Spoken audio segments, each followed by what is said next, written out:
Geek. Noun. An obsessive enthusiast. Tyrannosaurus Rex. A socially inept or unfashionable person. My name is Harriet Manners, and I am a geek. But my entire life is about to change, and frankly, it's about time. Hi, I'm Sophia Jessica, and this is Angel, and welcome to the fan carpet. So how are you doing? Yeah, I'm good, thank you. How are you? Yeah, doing well, thanks. Doing well. I'm Marc. I run the fan carpet. We've been running for 20 years. Beautiful. Nice to meet you. You too. I'm looking forward to Geek Girl when it comes up on Netflix later this month, I believe. Is it this Yeah. It's later this month. Yeah, it's the 30th. Yeah, that's going to be cool. Yeah, looking forward to that. I like Netflix shows. They usually drop everything all at once, and I can just spend the weekend just watching it. Yeah. No, I'm the same way. Yeah. If we go back to the beginning, was there a defining moment for you to get into the entertainment industry? Yes. I was quite young actually. I think I was probably about 11 or 12. And I was watching Aladdin, and kind of it clocked to me when I was old enough to, get insecurities and, understand what I looked like. Kind of realized that Princess Jasmine was the only role model that looked like me that I had, and she was a cartoon, so I didn't really relate to her in that sense. She wasn't even a real person. And then I kind of decided that, whatever area of the industry that I wanted to go into, whether it was dancing, singing, or acting, I wanted to be part of the change in Western media and in the industry. And I think it's great because nowadays there's so much change. There's so many feet in the door. You've got Bridgerton, and you've got Never Have I Ever, and just a bunch of Netflix shows and a bunch of films. Monkey Man as well, where there's South Asian representation everywhere you look, which is so fantastic. I guess I didn't really have that when I was growing up, and so that's I just wanted to be the change that I wanted to see, essentially. Awesome. Yeah, and now Princess Jasmine is played by Naomi Scott. So, and she's wonderful. I had the pleasure of meeting her a number of years ago, before she blew up. But yeah. Oh my God, what was she like? Was she nice? Yeah, she's lovely. Yeah, she's lovely. In fact, everybody that I've interviewed and met in passing or within the industry have all been nice. That's good. Yeah. So that was good. Yeah. But yeah, I wish her nothing but the best. Have you seen the new Aladdin? Well, yeah, of course I have.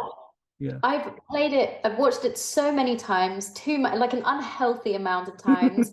I love it. I love her new song, the rendition of Speechless. Perfect. She's perfect. The casting was perfect. Everything was perfect. The original has my heart though, but I do love the remake.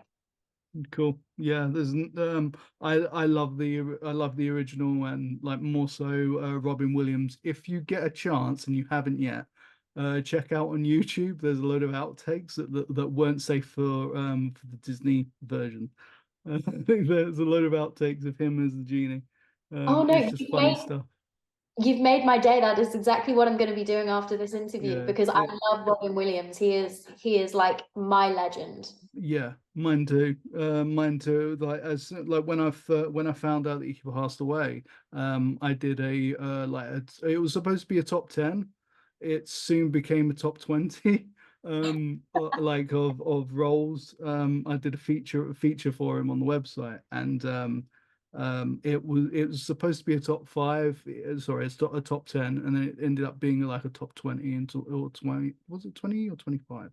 One or two. But it started out, and then he's just been a constant throughout my entire childhood. So it was it's just such a loss, but he's got such a great legacy. Absolutely. So what was it about Geek Girl that made you want to be a part of it, and what can you tell us about the story without giving away any spoilers, and when that fits into it? Okay, perfect. So so many questions. These are great questions, by the way. Thank you. So, oh, I love the books. So about a decade ago was when like the books kind of came out-ish, and as a child, those were the only books that I would touch. I was a big reader, but only for Geek Girl. And yeah, I mean, it's still a crazy surreal moment that that I'm able to, say that I'm part of the Netflix adaptation. It's beautiful, beautiful stuff.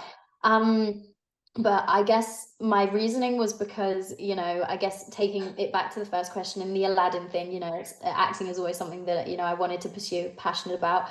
But also Geek Girls in specific, because it kind of had a brilliant tie to my childhood, and, the books were they were so close to my heart. And to be able to, even if I had a small role in it, I think it would have fulfilled me in a way that kind of healed my inner child, I think. So yeah, it was beautiful to be, even a small part of that, let alone, one of the characters, which was brilliant. Gosh, so the story of Geek Girl, lots of fashion. Obviously, it stars Emily Carey as Harriet. They are wonderful. And Harriet is this very clever, very, very bright, just unique human being in all the best ways, who gets scouted by a modeling agent. That's kind of like the synopsis. Nat fits into the story. She is Harriet's best friend, her like ride or die, and they do everything together. And Nat is the character that her dream is to be a model. So it's not Harriet's, it is Nat's. And obviously you can kind of imagine that when things don't swing Nat's way and they go Harriet's way, things happen. I think that's all I can really say for the storyline, without giving away too much. But yeah, there's a lot of romance, a lot of comedy. There's something in there for everyone, to be fair. It's such a fun loving genre that, you could watch it with a newborn baby, or you can watch it as, a 70-year-old, man, woman, whatever. You can watch anything. Sorry, you can watch this as anyone, if that makes sense. Yeah, no, absolutely. Absolutely makes sense. So obviously being an adaptation of the book, was there anything that you were like really like keen to see translated from the book to the screen? Yes. Well, I was excited. Nat's character in particular in the book, she has a lot of like snappy moments. She's very quick-witted, she's very sarcastic. Her character is very like, I'd say, impulsive in how she acts, like not necessarily angry, but she's such a loyal, fierce friend to Harriet that, when people aren't being nice to Harriet, she takes the repercussions and the consequences into her own hands, because she sticks up for Harriet. She's like Harriet's shield. And I really, really admired that about Nat, and her character. So I guess I was just really looking forward to riff on that and to see how Nat's character could be so fiercely loyal and so protective of Harriet, and how it translated into the series. Awesome. Now you kind of touched on this already, but what does it mean for you to be a storyteller and tell stories in this way? It's honestly, it is the biggest blessing, honor, and privilege. I mean, every time I so much as think about it, like I feel like I want to cry. I don't know if that's weird. But it's to be able to be a voice, and to have people not even look up to you, but just look at you, and to play a character with so much meaning and depth. I just think it's such an honor, and it's a humbling experience at the very least, because I don't think it has anything to do with me as a person. It's more the character being alive through me. I'm like nothing but a vessel, essentially. And I just really love and admire the fact that I get to play such a beautiful character such as Nat, and bring my own experiences into her, and that hopefully other people can watch her and relate to her, especially people that look like me. I mean, I'd be lying if I said that wasn't the main goal, to try and get children especially to tap into that voice, that's telling them that they can absolutely, you know, do this as a career if they wanted to, regardless of if they see people who look like them or not on the screen, because it was very difficult for me growing up and not having that positive representation. And hopefully, you know, even if it's just one child who watches this, because I don't know, you know, how well the show is going to do, touch wood, it does fantastically, because it deserves to. But yeah, I just hope that children especially can take something from Nat's character in all the positive ways. Brilliant. Yeah, no, that's awesome. So do you have any memories from filming that you'll remember for the rest of your career? Absolutely. I mean, I think the experience as a whole, if I'm being completely honest, it was touched me in so many ways. You know, there's just so many ethereal experiences that I've had filming Geek Girl that I'm never going to be able to forget. I don't, like, they're etched into my memory forever. I mean, the one that sticks out to me the most, I think I have two. The first one is very first day of set, when I had a monologue, and I had spent probably like the last night or so like revising it and being like, okay, I know what I'm going to say, I know my line back to front now. The morning I wake up, I then get an email saying, okay, scrap that monologue, we've written you an entirely new one. And because it was my very first time on set, I'd never been in front of a camera before, I was so scared. Like 19-year-old me was shaking in her trailer. And I went onto the set and I was overwhelmed and I was like on the verge of tears. And the director gave me a magazine, put the script inside the magazine and said, it's okay, just like read the lines off of that. And I just think that was such a nice moment of vulnerability for me as a person, and also me to be able to like grow as an actor, because it gave me a safe space to feel like, you know, I could mess up. And that's definitely something that I'm going to be remembering for the rest of my life.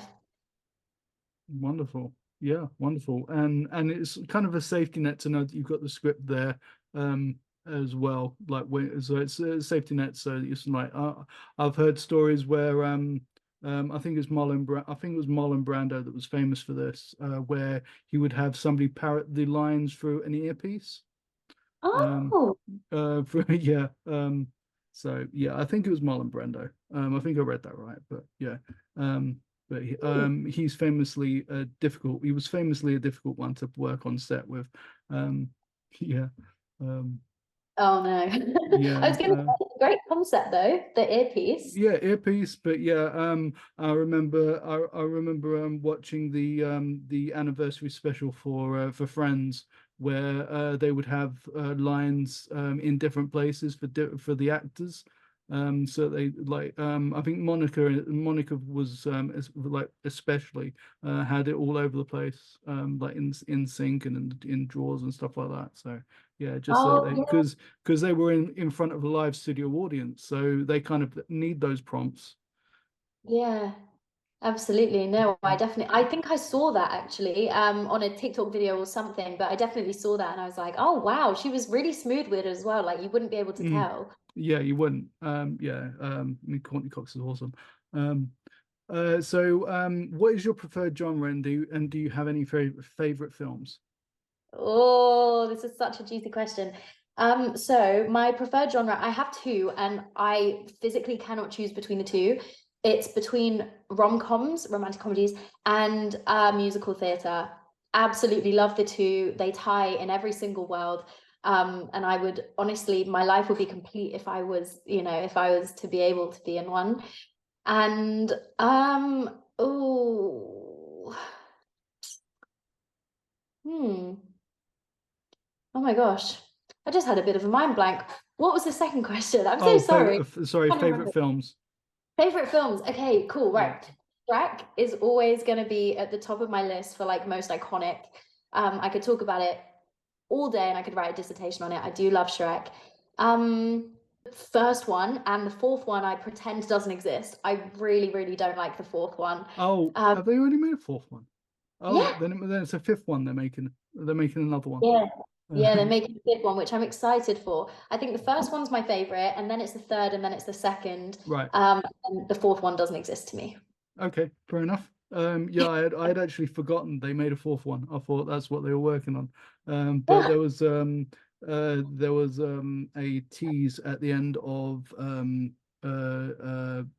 Puss in Boots and the Last Wish, that because they were going to far away, which is Oh, the kingdom of Shrek. So yeah. Yeah. Do you think that ties into the fifth one? I do, because Puss in Boots was a spin-off of Shrek. So Yeah. I do think that and also I think DreamWorks are now owned by somebody else. I think, are they part of Universal now? I'm not sure. Oh, I don't know. I Not don't know. sure. I'd have to look into that. But yeah, yeah, but I'm looking forward to those. You've worked with some great talent, both in front of the camera and behind the camera, from the likes of Emily Carey, who made a start on House of the Dragon, and Jemima Rooper. Do you have a wish list of who you'd like to work with? I do. Okay, so I would, director wise, very famous anyway. I'd love to work with Gemma. Who the hell is Gemma? Greta Gerwig. Sorry. I think she's fantastic. I would also love to really work with Millie Bobby Brown at some point, and Rachel Zegler. It's mainly people, you know, like around like the young adult kind of category. I would really, really, really love to work with, put me on the spot with that question. That's such a good question, you know. Just anyone with more experience than me, because I love seeing actors who are better than me, who know more than me, who know what they're doing. I'd love to be able to learn from them. I don't think I have a dream person that I want to work with so much as, you know, just people who have experience that can teach me things, and you know, that I can really riff off, I think. Awesome. Was Emily a good screen partner? Because obviously she's like, her star has risen because of like House of the Dragon.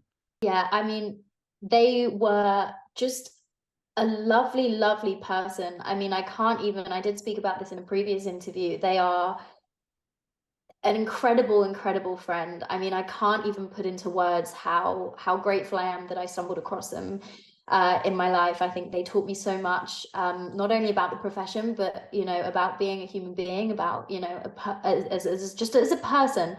I think they were just so helpful, and just they taught me so much. And you know, I'm really happy that I get to be on this journey with them. They are one of the nicest people I think you will ever meet. Awesome. I haven't had the pleasure of meeting her yet, but I hope to at some point while I'm doing Hopefully. this. So yeah. All right, awesome. So who inspires you in the industry? In the industry, oh, who inspires me? So I mean, the first person that comes to mind, just because we were talking about him, God rest his soul, Robin Williams, just the way he carried himself, insane, his career, just definitely something that I aspire to be. And if I can be even half the person that he was, I think I will be so happy in myself. I think Robin Williams is definitely at the top of my list. I also think just I think, you know, just it's such a good question, but I also don't really have many role models that are alive. I think Robin Williams is the only one that I'm like, okay, you are a fantastic actor and a fantastic person, and I love you so much. So yeah, I guess that would be my answer. And he was so effortless with going from comedy to drama in this, even in the same film. He was just so effortless to do it. And he's incredibly scary in Insomnia. And was it 24-hour photo? He's incredibly scary in that. He plays a photo technician that becomes obsessed with a young family, and then you find something out about the husband, and yeah, it's a good film. It's a very good film. Oh wow. Yeah, I'll have to watch that. but he was one of those performers that was able to effortlessly go from drama to comedy. A bit like Jim Carrey, in fact. Yeah. Yeah, well, a lot like Jim Carrey, because Jim can do it, and I'm so glad he didn't retire, because there was that rumor going around for a while that he wasn't going to do Sonic 3, because he was retiring, but he hasn't retired, which is good. Well, that's good. and I'm looking forward to Sonic 3 at the end of the year. So that's going to be good. And Keanu Reeves is going to be voicing Shadow, so that's going to be good. Nice. Oh, that'll be interesting. Yeah, it will. I love all that stuff. So yeah. All right. So with Geek Girl, you work with Netflix. How are they as collaborators? Do you know what? They are really, I was gonna say just really accommodating. That was the word I was looking for. Netflix are just, they're great, making just, they made the whole process so smooth and so easy. You know, we were on a time crunch and it was very stressful, I'm sure, for, you know, everyone behind the scenes, but no one really let that get to them, and everyone just kind of remained really calm when they probably had the right not to be. Yeah, no, Netflix were fantastic to work with. I love working with them. Awesome. And Millie's part of the Netflix family, so maybe at some point you will get to work with her. Exactly, fingers crossed, hopefully. Yeah. So where can we find you online to keep up with what you're doing? Okay, well, you know, I'm always on Instagram. Instagram's like the main thing that I'm on. It's literally just my name. And I don't really post too much on TikTok, but I have TikTok too, which is exactly the same. Those are the only two things that I have. Okay. I don't use Twitter. I didn't quite get the grasp of Twitter, so you know, and I Yeah. like to kind of keep it simple. So I would definitely say Instagram's probably the place to catch up with me personally, like my personal life. Awesome. And what are you working on next that you can talk about, or are you just completely in Geek Girl at the moment? Well, I mean, at the moment, I'm pretty swamped. I mean, I'm sure you can imagine with, you know, Geek Girl stuff, and it's all very exciting. And I really just wanted to sit in this moment, you know, with it being my first job, to just really live in it and to really like experience it as a whole and not be, you know, stressed about other things. I did do a job recently in Prague. Can't really talk about it, but that'll be interesting, you know, when it comes out and everything. It's a very sweet little job, and you know, very happy to have worked on it. But yeah, at the moment I'm just, you know, sitting tight and seeing what's happening with the Netflix thing, because I really want to experience it just as a whole, so I can really remember it. And hopefully, if it goes well, come back for a season 2 and more beyond. Hopefully, fingers crossed, if the Lord see fit. Because I'm sure that I haven't read the books, but I'm sure there's loads of stories to tell within the Geek Girl novels. Absolutely, yeah. There's so many stories, so many things you can dive into. The books they're so addictive. I don't know how Holly managed to write some incredible books, and you know, so many at that. But yeah, they're really interesting. Did you get to meet Holly? I did, yeah. It was such a beautiful experience. The first time I met her was at the table read, and I didn't recognize it was her. And then the second time I met her was in the bathroom when we all went for drinks afterwards. And I stood there and I was with Emily in the bathroom, and I was like, oh my gosh, that's Holly Smale. And I was fangirling a lot. Now we talk a lot over Instagram. You know, we just catch up here and there, which is so lovely to do. I mean, she's such a lovely, beautiful human being. So yeah, she's lovely. Brilliant. All right. Well, what are you hoping the audience will take away from Geek Girl when they see it on the 30th? I really hope that, you know, as someone who is not neurodivergent at all, I feel like I can't speak too much on this, but I do really hope that people feel seen and represented accurately as well with this show. And I really hope that people resonate with Harriet and just the story as a whole, because I think it's so important to have that representation. And while, you know, my character isn't necessarily, well, she's not neurodivergent at all, you know, Harriet is. I think what's so beautiful about the way they created Geek Girl is that they didn't have the fact that she has autism on the surface, if that makes sense. Like it wasn't a spoken about thing. It was very under the radar, and I really appreciate that creatively. I think it's such a beautiful way of doing things, and it's hopefully going to be a warm, safe place for other people who can relate to Harriet's character, to feel like they've really been spoken to within this series. And I think that's probably the main goal of the series anyway, because there is a lack of representation, which is obviously very upsetting, but now we're getting the foot in the door, and I think it's just so beautiful to see. Awesome. All right. Well, you have a good day and enjoy the rest of your day. And I'm looking forward to Geek Girl when it comes on Netflix. I'll probably binge it in one day, to be honest. A 5-hour binge. That's what I usually. It depends on what time of day I get started with it. But I can usually knock them out within a day, or do it over a weekend. Oh, beautiful. Well, thank you so much for interviewing me. The questions were beautiful. Thank you for taking the time out of your day to do this. No worries at all. Thank you for joining me. All right. You look after yourself, and I'll keep an eye out for that. Hopefully I'll talk to you again when you can talk about that Prague project that you're working on.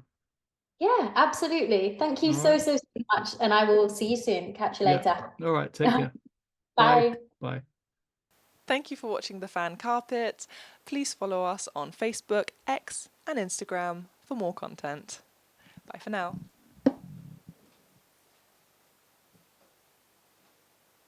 For anyone who's ever wanted to fit in, sometimes to change your life, you have to stand out.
Why don't you give me a sign, like the sea that leads a trail along that shore? It's not your problem, it's mine. Everybody thinks that I'm okay. Sometimes I think I am too. I'm on the outside looking in, I'm waiting for the shockwaves to begin. Oh, won't you let me hold you for one time? Just a rainy day in a London cafe, a London cafe. So give me one last serenade. Say to me, or swear at me till the night turns into day. And it was a shame when daylight faded, because we didn't notice at all.